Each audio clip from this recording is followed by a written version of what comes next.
guys, welcome back for another carving video. So today we are working on inventory.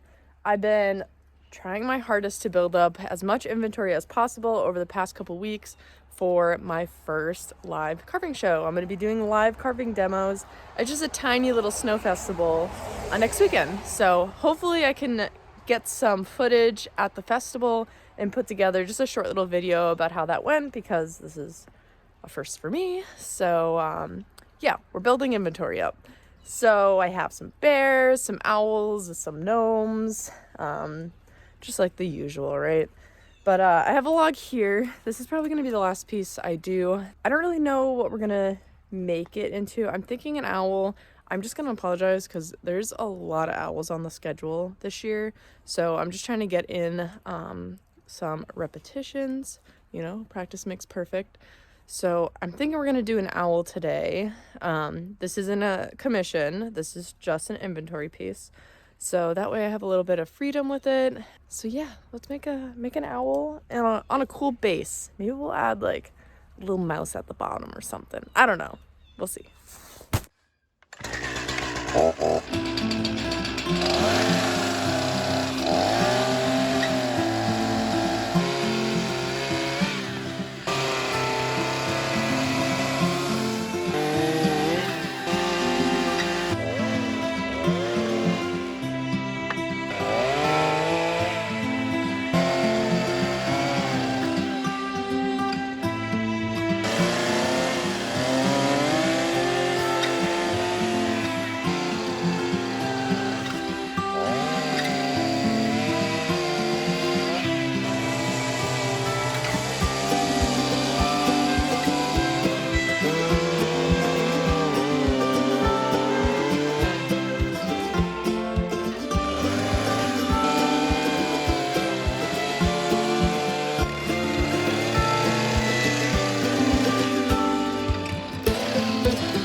So we have the owl mostly blocked out. I'm thinking about having his feet be a little staggered, like one's kind of pulled up and the other one's kind of stretched out. With how his body is turned and looking, it makes more sense for this one to be the low one. So we're gonna do the base kind of at an angle. A lot of times with my bases, I go in with very little plan. Sometimes that's what keeps them fresh and unique. Not going in with too strict of a plan. So let me gas up and we'll get started on that.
So we have our owl all blocked out. I had a lot of fun with the base. So I'm just gonna give you guys a quick walk around, talk about what we're gonna do next, and then we'll jump right into it. Okay, so you can see I added some little mushrooms down there. We have a kind of a funky, unique base. This will be kind of like bald wood. This will be bald. I opted for the 2 claws with that third one over in the back, kind of gripping this little stump he's on. So owls kind of have three claws. Think of it like this. So they can put this almost thumb-like one in the front, and then it looks kind of like a normal, you know, like 3 claws like you would see, or they can stretch it back, right? So it's kind of like they're grippy. So that's their thumb. And then because I decided to move this one to the back, I didn't want it to look odd, and put the third one here. So I also moved that one over to the back, because sometimes people think it's weird. If you see like 2, then 3, they almost think you made a mistake, but that's just how owls work. They're odd. Birds in general are just odd. They're just really odd. But we're over at the back now. So I just looked up a couple pictures of some perched owls, and I kind of just did a gentle spray paint of some layering. So we'll go ahead and make some layers on the feathering, and then we'll lay the feathers. You can see I opened this up in the bark as well. Gave him, since this leg is kind of up a little bit more than this one, I gave him almost like a little roll here, because that's kind of what would happen if that leg was kind of pulled up towards him. But yeah, so we'll go ahead and create some layering here. And then for the owls, I do the face last, which is weird because for like bears and stuff, I usually start with the face and then work on the body. But owls, I just kind of leave the face to last. So yeah, let's give this guy some feathers so he can fly. Right now he's a land owl. Let's make him a sky owl.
It is starting to sprinkle here, so we're probably gonna wrap things up pretty quick, but I wanted to get a little bit face work done.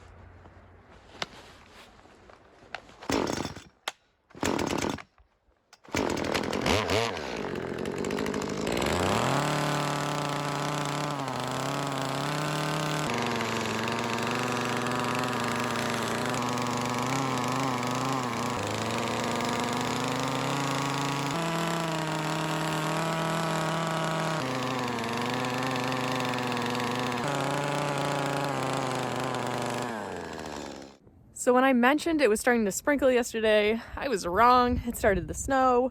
We just got a little dusting of an inch. But there's some weird tracks around my carving area, and I want to know what you guys think they are. So there's a cat that's been hanging out around my little shelter here. I actually think it's his little home at night. But these aren't cat tracks. So let me know. Help a girl out. What are these? At first I thought rabbit, because they kind of look like they're spaced out evenly, like hops. That's not a rabbit. Size comparison. I mean, they're not big. What are these? So odd. So it looks like the tracks, I followed them. They like start here, which tells me that it came from the tree. So it was something that can climb. They don't look like raccoon tracks. Rabbits can't climb. What is this, guys? What is this? And then also, look at this. I don't know what these are, but I think they're little mouse tracks. So cute. Look at them go. It's like the first thing I do when there's a fresh snow. I go out and I find all the little tracks. Let me know what it is if you know. If you're a track master, let me know. But let's get that owl out and keep working on him before we freeze, because it is cold today.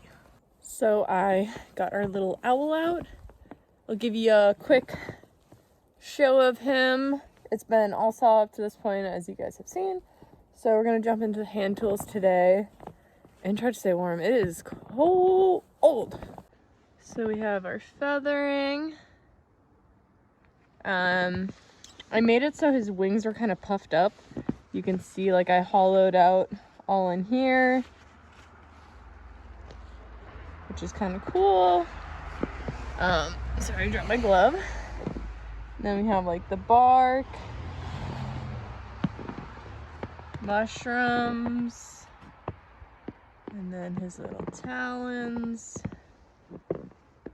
and no face yet, so we'll work on that today. I'm gonna sand down the base, get his feet looking good, and then we'll move on to the face. And that will be the last thing we do. Then we'll torch him up and think about some finishes later this week. So I'm gonna be trying out Sabertooth's new Whisper series. This is a flame tip. So this is their coarse. You can see those spikes and everything. And look how fine these ones are. My camera will focus for you. So I think it's gonna leave behind like a very soft texture. You won't see all the lines that the coarse can leave. So I think this is gonna be really good for like end game detailing, because then I won't have to go back through and sand what I carved. At least that's the hope. So I just put this on. I just took it out of the bag, so this is gonna be my first time using it. So we'll see how it goes. And then worst case, if it's not removing enough material, we'll go in and kind of generally shape out with this, and then kind of smooth and do final details with the Whisper series. If you haven't used Sabertooth burrs, I highly recommend them. It was like game changing. I was getting cheap burrs from Harbor Freight, and like there's definitely places you can cut corners. Like for instance, I have both a Makita and a cheap Hercules die grinder. Both of them work great. I would get another Hercules one in a second. But when it comes to your burrs, don't cheap out. They're worth every penny. I had just like a cheap like variety set that I got from Harbor Freight. It's like, I don't know, $10 for a huge variety pack. And like they did the job-ish, but like I was putting like my body weight into the tool just to remove material, where these just like take it off like that. It's crazy. It's honestly crazy. Highly recommend them if you're any type of wood carver. But I'm gonna set you up on the tripod and we'll give that Whisper series a shot.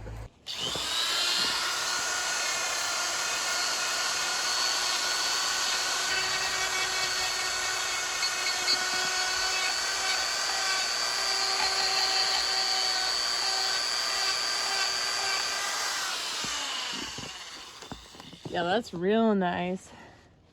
It's like speed sanding. So I'm taking out the tripod. I just textured this talon with the coarse burr, and then you saw I was texturing that one with the fine. You can see the difference. See how you can still see all the lines here? You can see them, see all these lines here? And then this side almost looks like it's already been sanded. So it's pretty cool. Definitely a very useful burr. So I might get more from the Whisper series because that's really nice. So jump into that back one, then go over there. I'll see you when I'm done. So we have the feet looking pretty smooth. I took the finger sander to the stump, and then we used the Whisper bit on the toes. Did this side as well. Again, took the finger sander to this part. Yeah, so jump into this little face now, and we'll keep going. So we're gonna start by burning the eyes in. That will help us kind of set the rest of the face up.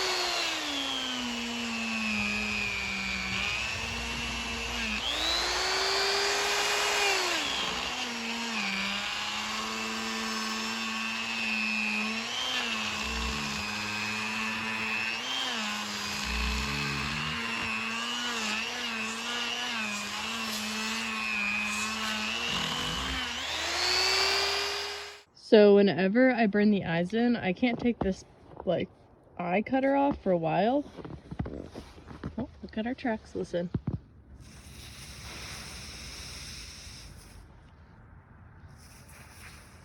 I don't know if you heard it, but she sizzles. She'll burn your hand off if you try to take her off too early. Now we're gonna go in with our saber-tooth coarse burr, kind of clean up, and then we'll switch over to the Whisper for final details.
The carving portion is done.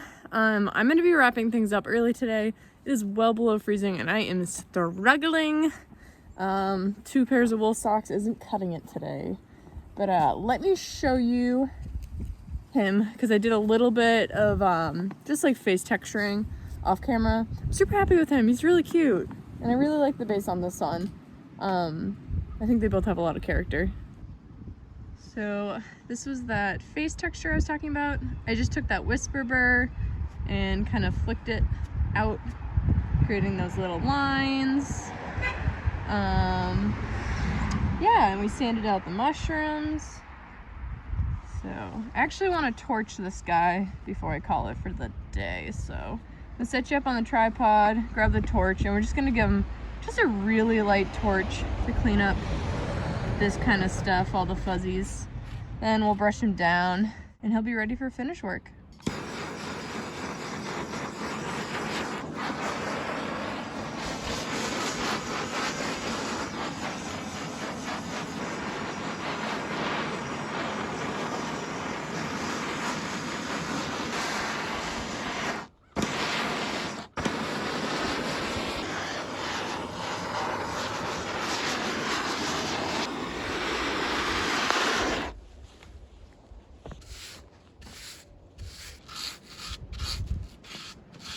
Today is finish day, so we're inside today with the heater running.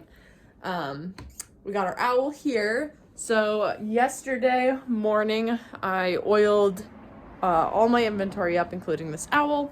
So we did a cedar tone color on the entire carving, and then I did a black walnut timber oil on the stump, just with the like 3-inch fan spray gun, and we'll get in and detail it a lot more with the airbrush. But we're gonna make this a barred owl today. They seem to be really popular, and I really love the coloring on the barred owls. So that's what we're gonna do, as well as finish everyone else up, but we'll keep it to just this owl in this video. But yeah, you can see I put some tape down just to prevent any overspray, because it's a pain in the butt to deal with that. This tape is awful. Where is it? Whatever this is, right here. Awful. It doesn't stick to anything. It doesn't even stick to itself. But it's really just a shield for overspray, so it doesn't really matter how much it sticks. But I'm gonna sit you up on the tripod, get the airbrush going, and we'll get started on our little barred owl here. So we're gonna go ahead and paint the whole owl white. Then we'll put it to the side for a little bit. I'll work on some other things.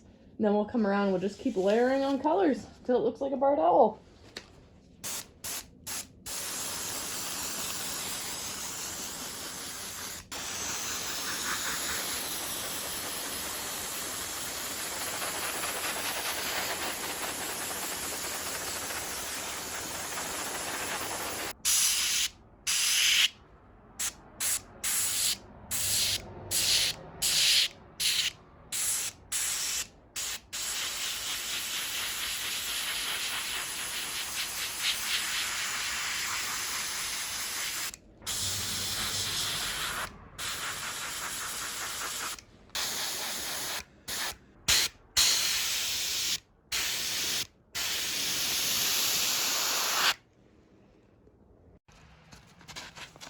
Hey babies, hi babies. Do you want to show everyone the owl? We have a finished owl, little barred owl.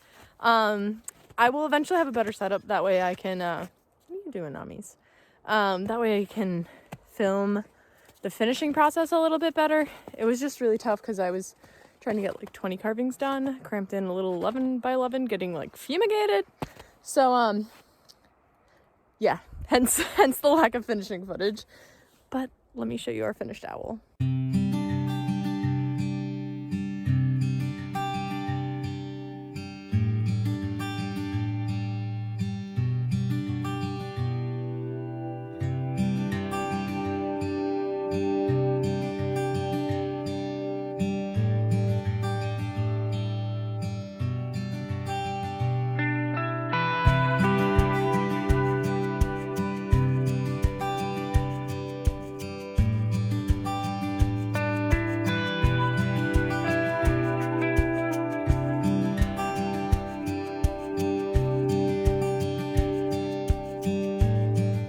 Thanks so much for hanging out today, guys. We have a red-tailed hawk, we have a big black bear, as well as a life-size German Shepherd coming up.